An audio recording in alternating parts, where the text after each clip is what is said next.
Good afternoon to all of you. मैं अपने एक स्टूडेंट का इंटरव्यू लेने जा रहा हूं जो कि बिहार पटना हाजीपुर से हैं। और आप लोग मॉक सुने और इससे फ़ायदा उठाएं। इनका इंटरव्यू पटना में ही है और मेरा नंबर है 7503235358। आप लोगों ने मेरे चैनल पे एक दो और बच्चों का मॉक देखा होगा और प्ले लिस्ट में बहुत सारे बिहार झारखंड के बच्चों का सक्सेस स्टोरी भी है।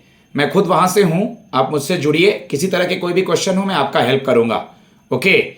मेरा नेटिव प्लेस कहा जाए तो आपका झारखंड में है, बट हम लोग पीछे से बिलोंग करते हैं आरा बिहार से। Okay Shruti, start from may I come in? Yes, sir. May I come in, sir? Yes please come. Good afternoon, sir. Very good afternoon Shruti, बैठिए। Thank you, sir. श्रुति, आपके यहाँ दो डिप्टी सीएम हैं बिहार में, नाम पता है आपको उनका? Yes, sir. एक डेप्यूटी सीएम सम्राट चौधरी जी हैं और दूसरे हैं विजय कुमार सिन्हा जी, वहाँ का सीएम कौन है? Mister Nitish Kumar. Agriculture minister है क्या कोई आपके स्टेट का? सॉरी सर, मेरे कॉल नहीं कर पा रही। ठीक है। श्रुति के नाम का क्या मतलब है? सर, श्रुति का एक मतलब तो होता है सुनना और दूसरा मतलब होता है ये माँ सरस्वती का दूसरा नाम है। ओके, अपना इंट्रोडक्शन दीजिए। Yes, sir. Thank you, sir, for giving me the opportunity to introduce myself. My name is Shruti Sinha. I am from Hajipur, Bihar. I have done my schooling from Dayanand Ayurvedic Public School, Delhi on. I have completed my graduation in Bachelor in Business Management from Gaya College, Gaya. My hobby is art and craft and cooking. Hindi में भी introduction दीजिए, English में भी अच्छा था। Yes, sir. Sir मेरा नाम श्रुति सिन्हा है। मैं हाजीपुर की निवासी हूँ, हाजीपुर बिहार की निवासी हूँ। मैंने अपना प्रारंभिक शिक्षा दयानंद एग्लो वैदिक पब्लिक स्कूल डेहरी ऑन सोन से की है। मैंने अपनी स्नातक bachelor in business management course से गया कॉलेज से कर ली है और मेरी hobby art and craft and cooking है। क्योंकि पैनल बिहार से है तो हिंदी में भी बात कर सकता है, तो देख लेना है। डेहरी ऑन सोन और गया के बारे में भी वो लोग कुछ पूछेंगे, तो डेहरी ऑन सोन के बारे में आपको कुछ पता है?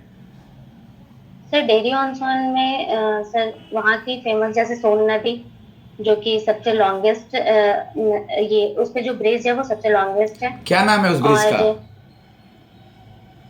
सोन नदी मतलब सोन ब्रिज ही है वो। चेक कीजिएगा ब्रिज का नाम क्या है, ठीक है? डेहरी ऑन सोन, ठीक है, यानी वो सोन नदी के ऊपर बसा हुआ है। Yes sir. गया के बारे में कुछ बताएंगी, मतलब गया का टूरिस्ट प्लेस वगैरह है और गया क्यों फेमस है? धीरे धीरे गया बहुत डेवलप होता जा रहा है। Yes sir. तो गया में फेमस बोध गया की वजह से भी है, जहाँ पे वो एक टूरिस्ट प्लेस है बोध गया बुद्धिस्टों के लिए। और महाबोधि मंदिर भी वहाँ की फेमस है। गया और डेहरी ऑन सोन के बारे में थोड़ा आप और डिटेल से पढ़ेंगी, क्योंकि जैसे ही वो लोग गया और डेहरी ऑन सोन सुनेंगे वो लोग आपसे पूछेंगे इस सब के बारे में। कितने ग्रामीण बैंक हैं बिहार में और उनका स्पॉन्सर बैंक का नाम बताएं। जी सर, बिहार में सर 2 ग्रामीण बैंक है, एक उत्तर बिहार ग्रामीण बैंक और एक दक्षिण बिहार ग्रामीण बैंक है। दक्षिण बिहार ग्रामीण बैंक के स्पॉन्सर बैंक जो है वो पंजाब नेशनल बैंक है और उत्तर बिहार ग्रामीण बैंक के sponsor bank central bank of India है।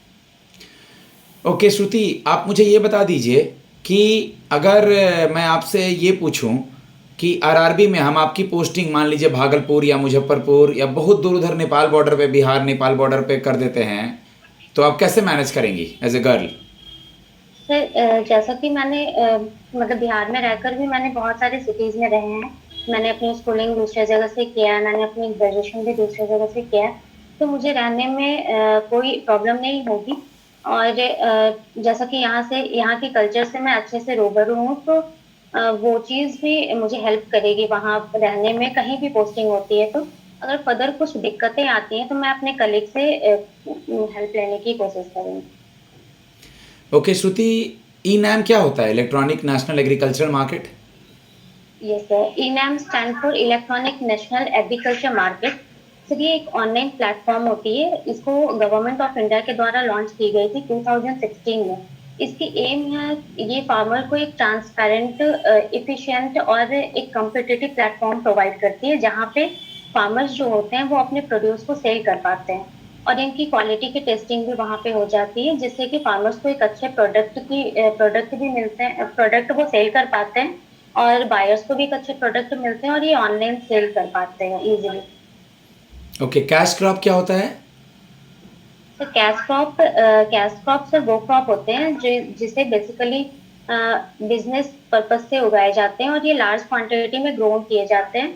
इसका मोटिव होता है कि इस पे प्रॉफिट अर्न करना, इसकी मेन मोटिव होती है। इसकी एग्जांपल्स होती है टी, कॉफी, टोबैको, ये सारी चीजें। टाइप्स ऑफ क्रॉप्स का नाम बताएं और उसके एग्जाम्पल और मंथ बता दें। थ्री टाइप्स के क्रॉप्स होते हैं हमारे इंडिया में। एक खरीफ क्रॉप्स है। खरीफ क्रॉप्स जो होते हैं वो खरीफ क्रॉप्स जो होते हैं वो जून जुलाई में बोए जाते हैं और अक्टूबर नवंबर में इसे हार्वेस्ट कर लिए जाते हैं। रबी क्रॉप्स सेकेंडली, रबी क्रॉप्स जो होते हैं वो नवंबर में बोए जाते हैं और इसकी उपज जो होती है वो फरवरी तक हो जाती है।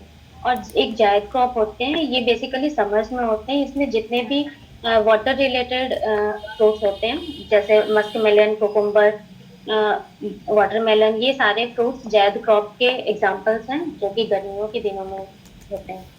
ओके, आप मुझे बता दीजिए बेटा, अभी पैडी को लेकर के या वीट को लेकर के पंजाब के किसान क्यों न्यूज़ में हैं? तो सर वीट को लेकर के जी, जो कि सेंटर से कुछ बात चल रही है उनकी, अगर आपको याद हो तो नमी वगैरह ज़्यादा है उनके फसलों में, कुछ याद है? हाँ, यस सर, यस सर। पढ़ा है आपने इसमें आर्टिकल या नहीं पढ़ा है ये सर थोड़े से मैं पढ़ी हूँ, जिसमें इनके फसलों में नमी ज्यादा होने की वजह से सेल नहीं हो पा रही है, तो फार्मर्स को वहां पे रुक कर वेट करना पड़ रहा है। ऐसा कुछ है न्यूज, मैं थोड़ा ठीक है। बहुत ही पढ़ पाई हूँ। दिल्ली के आसपास के इलाकों में जो अभी आपका प्रदूषण हो रहा है, इस प्रदूषण का मुख्य रीजन क्या है और इसे कैसे कम किया जा सकता है? Yes sir. सर अभी जैसे फेस्टिवल सीजन था तो पटाखा भी एक मेजर इश्यूज रहे हैं पॉल्यूशन की। और एक और स्टबल बर्निंग से रिलेटेड भी इश्यूज है जो कि वहाँ पंजाब हरियाणा के साइड स्टबल को जलाने की वजह से हो जाती है। तो ये दोनों मेन वजह है और स्टबल बर्निंग तो बहुत बड़ी इश्यूज है। सुप्रीम कोर्ट ने इस पे कुछ प्रोविजन भी लगाए थे जिसमें ये कहा गया था कि फार्मर्स को स्टबल बर्निंग नहीं करनी है, पर अगर करते हैं तो उनके खिलाफ एक्शन भी लिया जाएगा। और इसमें बेसिकली फार्मर्स जो होते हैं वो उनको रबी और खरीफ फसल्स के सीजन्स को इनके हार्वेस्टिंग और रबी क्रॉप के कल्टीवेशंस में टाइम की कम फासले होने की वजह से उन्हें अपने स्टबल को खेत में ही चलाने पड़ते हैं, जिसकी वजह से वहाँ बहुत ज्यादा पॉल्यूशन हो जाती है। ओके, और इसे हैंडल करने का अल्टरनेटिव रास्ता अभी ढूंढा गया है। अभी इस पर टेस्टिंग चल रही है। जैसे जो क्रॉप वो उपज करते हैं उनके उस क्रॉप का अल्टरनेटिव ढूंढा गया है। अभी उस पर टेस्टिंग हो रही है। अगर वो सफल होते हैं तो इस चीज को बहुत हद तक रोका जा सकता है। श्रुति, हाजीपुर किसी चीज के लिए फेमस है, आपको आइडिया है? ये सर हाजीपुर केले के लिए फेमस है। यहाँ चिनिया बिहार केला की मुख्य होता है। फसलें? बिहार की मुख्य फसल गेहूं। कुछ लोकल वहाँ का सब्जियां वगैरह आपके एरिया में, हाजीपुर वगैरह में, जो कि ज़्यादा लोग सब्जी वगैरह उपजाते हैं, कुछ ऐसा? ऐसा तो अभी मुझे नहीं पटना का पता। पुराना नाम क्या है? पाटलिपुत्रा। ओके, आप मुझे बता दीजिए कि आपका जैसे जो ये एप्लीकेशन फॉर्म है इसमें थोड़ा गैप ईयर दिख रहा है। Yes sir. ग्रेजुएशन किए आपको थोड़ा समय हो गया है, तो इसको कैसे डिस्क्राइब करेंगे आप? यस सर, मैंने ग्रेजुएशन गया कॉलेज से की है। उसके बाद से मैंने एक इंस्टीट्यूट ज्वाइन की थी। वहाँ पर मैंने 2019 तक वर्क की हूँ। हमारे फैमिली की फिनेंशियल कंडीशन अच्छी नहीं होने की वजह से मुझे कंटिन्यूअसली काम करना पड़ा। पर कोविड की वजह से मेरा पढ़ाई पर साथ ही साथ मैं पढ़ाई भी कर रही थी। पर कोविड की वजह से पढ़ाई बहुत ज़्यादा हैम्पर हुई और आफ्टर कोविड मैंने 2021 से मैंने प्रॉपर्ली बैंकिंग की प्रिपरेशन स्टार्ट की हूँ और अभी मैं सिलेक्शन प्रोसेस में हूँ। ओके, आप मुझे बता दीजिए बेटा कि आपका जो सब्जेक्ट जो भी आपने किया है वो आपको इनडायरेक्टली बैंकिंग सेक्टर में कैसे हेल्प करेगा। सर हमारे सब्जेक्ट में सर एक हमें इंटरनेशनल बिजनेस पढ़नी थी, जिसमें कि मुझे वर्ल्ड बैंक आईएमएफ से रिलेटेड भी कुछ चीज़ें पढ़नी थी, कैसे हम इंटरनेशनली बिजनेस करते हैं दूसरे देशों के साथ या दूसरे देश के बैंकों के साथ। तो ये सारी चीज़ें हमारे बैंकिंग सेक्टर्स में निरंतर होती रहती है। हमें बाहर के कंट्री के बैंकों से भी बिजनेस एस्टैब्लिश करना पड़ता है, अच्छे रिलेशनशिप एस्टैब्लिश करने पड़ते हैं। तो मुझे इसकी थोड़ी बहुत नॉलेज है, तो मैं इस चीज़ को वहाँ पे ये चीज़ मेरी वहाँ हेल्प कर सकती है। ओके। आप मुझे ये बता दीजिए कि फ़िलहाल आपने सुना भी होगा कि बहुत सारे ऐसे लोग हैं जो कि अपने फसलों के लिए केसीसी के अंदर लोन लेते हैं, लेकिन अगर वो नहीं चुका पाते हैं तो बैंक उनको कैसे हेल्प करेगा।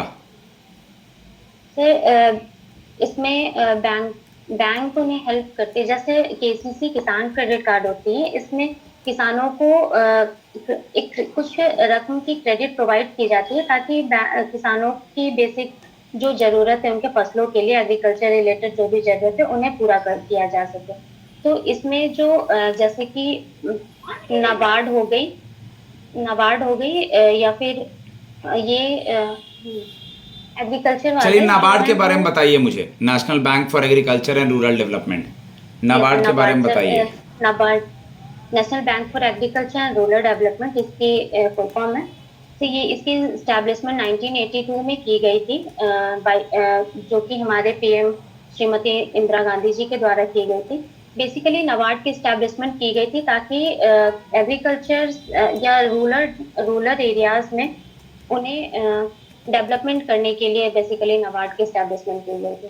रूरल एरियाज में बैंकों को पहुंचाना, वहाँ के लोगों को फिनेंशियली इंक्लूजन प्रोवाइड करना, उन्हें फिनेंशियल बैंकों के बारे में बताना, तो ये सारे काम के लिए नाबार्ड की स्टैब्लिशमेंट की गई थी। Banking institute of rural development, bird का नाम सुना है आपने।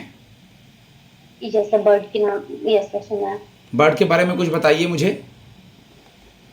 Bird stand for banking institute of rural development. Bank bird की, सॉरी सर मैं रिकॉल नहीं कर पा रही। ठीक है, बहुत अच्छा रिकॉल नहीं कर पा रही हैं तो बर्ड जो है आरआरबी का एम्प्लॉय को ट्रेनिंग देता है, ठीक है, आरआरबी का एम्प्लॉय को बर्ड ट्रेनिंग देता है।